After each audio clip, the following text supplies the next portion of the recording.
Pitch, kasama ko si Brother Joel at bumili kami ng fuel pump motor. Ayun, so Mirage G4. Buti may nabibili ng fuel pump motor. Mabibili nyo to sa Banawi, sa may Sunoco.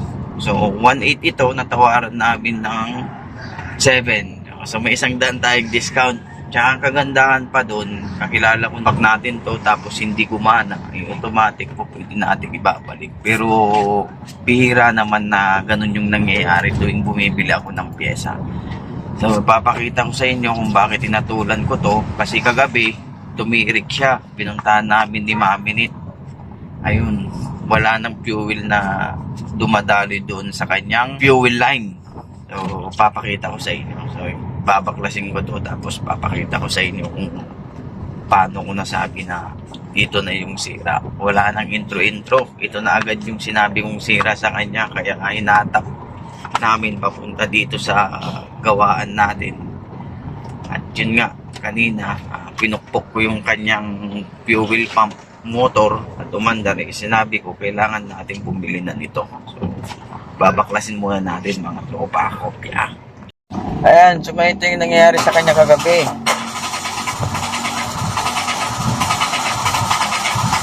Ayan, o. Oh. Nangyari. Ayaw mag-start. Oh. Ayan, ganyan. Ganyan yung sa kanya. Ayaw tumuloy, mga tropa pits. Gabi kasi, ngayon dito ipapakita. So, titirahin nyo lang itong pula na yan. Ayan. Yan. Iaangat nyo lang yan. Itong cover pag nahihirapan kayo. Pero sa akin kasi, pwede, kaya ko nang sikwatin dito. Ito. Iaangat nyo lang to. Ayan. So, umangat na siya, di ba? Ngayon, tutulak nyo lang to. Ayan. Ayan. So, may sumirit pa. Ngayon, ang gagawin natin dyan, kasi may, kahit pa paano, pagka natumiring kayo, pag inugot yan, may sisirit talaga. Ngayon, ipapakrank natin kay Brother Joel.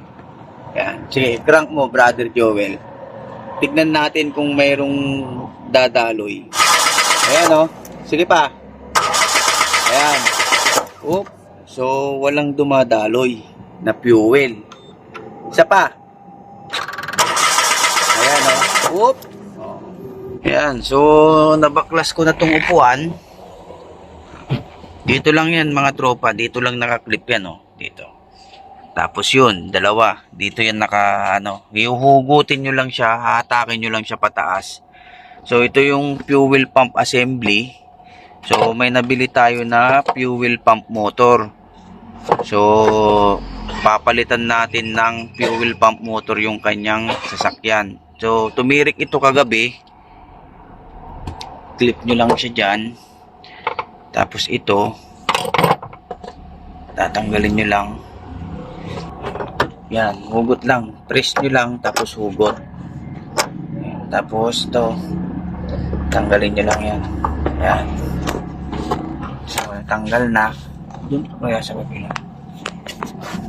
So ito lang yung kakailanganin nyo. Ito pang universal na kasi itong pangtanggal ko ng lang. Kasi natanggal na to dati nung tumirik. So ginawa, wala silang pangtanggal ng ganito, pinukpok. So tatanggalin nyo lang siya, papaikutin nyo lang siya ng ganito. So mura lang itong pangtanggal ko na to sa Shopee. Pangtanggal ng takip ng fuel pump cap. Yan, so ikot lang. Nagre-rec. Ayan, so natanggal na natin yung kanyang fuel pump. Kasi ito, dati ang nabibili mo buo. Pero ngayon, mayroon na tayong nabibili mismong pump lang talaga. May kasama na rin siyang filter sa loob. So tatanggalin nyo lang itong sabit na to. Dito, yung dalawa. Para pagka... May kita ba dyan? Ayan, yung sakit na yan. Tapos ito at matanggal nyo yan.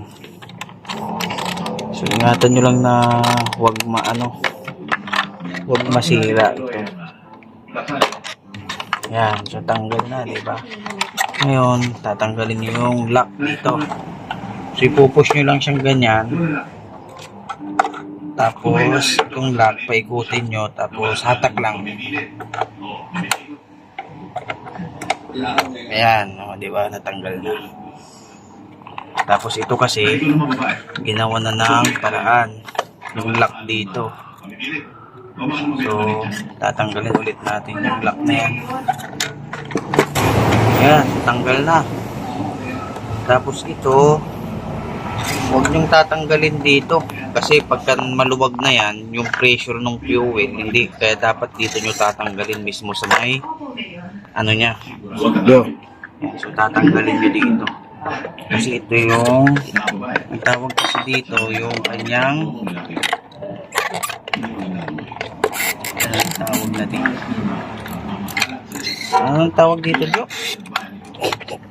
Fuel regulator niya. Ayan. May regulator din ito.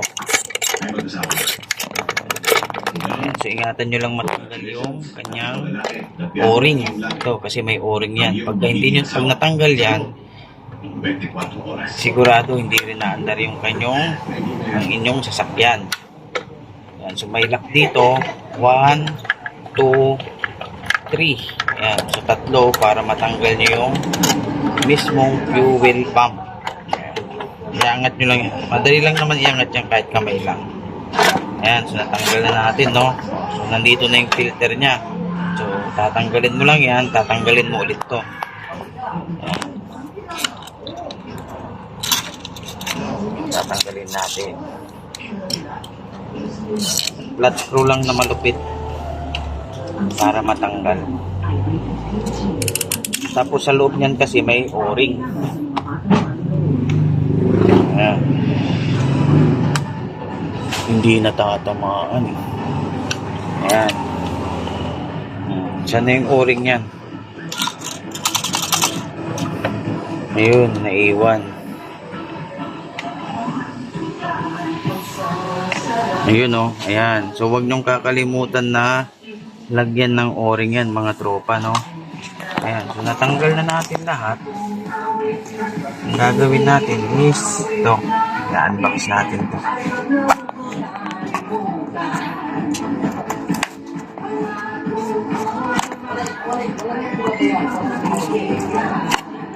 So may kasama ng filter. Tapos ito na. So kukumpara natin. Ito may tatak na Mitsubishi. Ayan o, may tatak na Mitsubishi. Tapos itong isa wala. So replacement lang ito. Replacement lang itong nabili. Pero ito may tatak. So naghahalaga ng 1.8. Pagkasama niya kung bumili, may bawas na 100 at may pwede nating palit-palitan to kung sakaling sira. So may nakalagay dito positive at negative. Ayan. So itong dalawa ilalagay natin sa negative. So dito negative. Tapos yung isa positive. Ayan. So hindi pwedeng magkabaliktad sila kasi mayroong nakalagay na positive at negative. Kung saan yung binaklas ito, doon nyo lang din siya kakabit. So maluwag ito, ihigpitan natin. Iniipit ko lang to ng long nose para sumikip siya. Kasi pag nag-loose yan, goodbye. Tirik na naman si Papa Joel.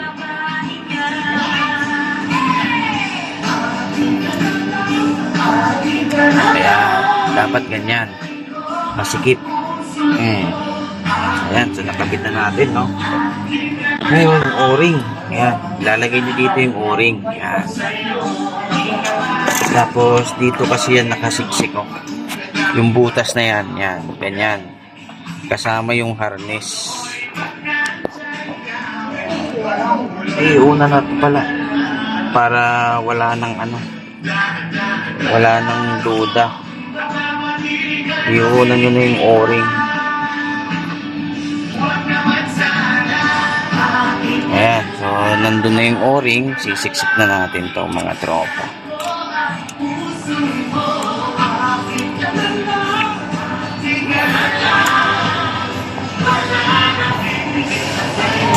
Lagay na natin. Lalagay na natin yung rubber niya.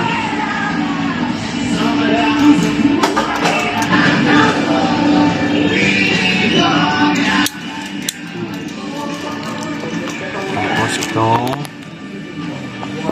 filter.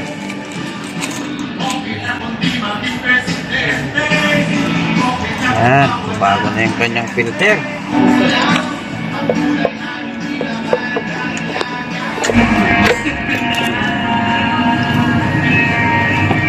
So, pabaliktad kong kinakabit para yung fuel pump niya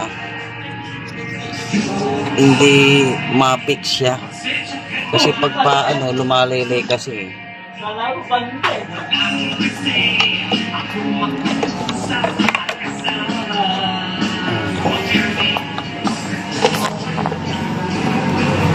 Kapit na natin yung kanyang lock.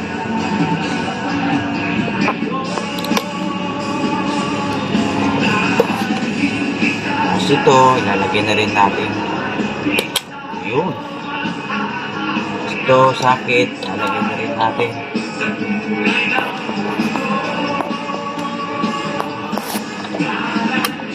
Hindi naman magkakabaliktad yan kasi magkaiba yung kanyang sakit. So, huwag niyo kakalimutan ko kasi sa ground din ko.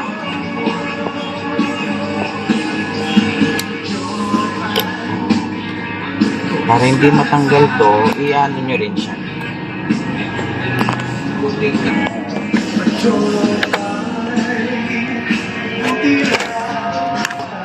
Ayan.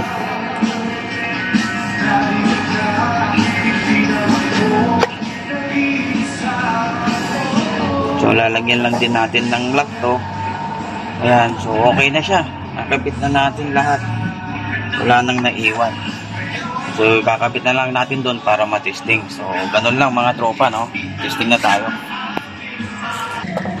Ayan, so mga tropa, naikabit na natin, inilagay na natin. Pero bago nating ikabit yung mga dapat ikabit dito, kailangan ma-make sure muna natin na gumagana yung motor. On lang, on. Ayan, so mayroon, no?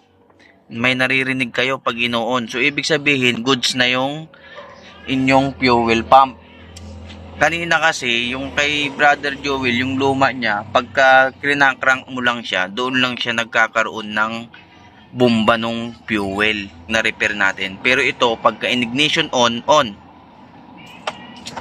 Ayan o, pumipitik na kaagad. So, malakas yung kanyang pump. So, ikakabit na natin to, tapos testing natin dun kung para malaman nyo na lumalabas yung kanyang fuel. So, ikakabit muna natin to mga tropa. Ayan, so kinabit na natin.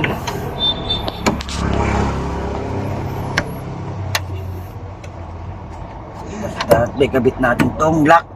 Ayan, para walang sumingaw.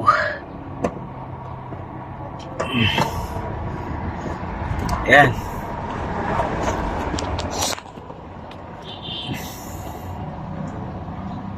Ayan, so ipapa-on natin. Sige, on Jo. Ayun, oh, may tumuturo na, 'di ba? Off. On. Ayan, oh. Ayan, may tumuturo na. Crank mo, crank. Ayan, oh, mayroon na. Okay, off. So, ilalagay na natin. Kasi may tumulot na.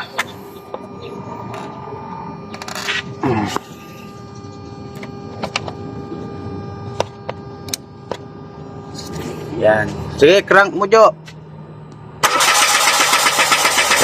Sige, crank. Ayan. Umandar na. Umandar na, mga tropa kids. Sumandar na ang sasakyan ng ating kaibigan. Ayan. Umandar na siya.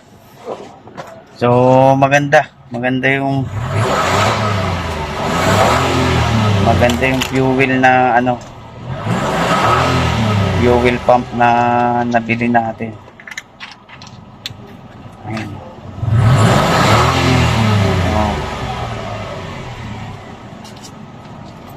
Ayan oh, ganda oh. So wala nang kaba-kaba si Brother Joel, mga tropa pits. So, at sa mga gustong magpagawa, puntakin nyo lang ako. At natin yung sasakyan nyo sa hanggat sa akin makakaya. Kopya nyo. So hanggang doon na lang guys. Maraming salamat.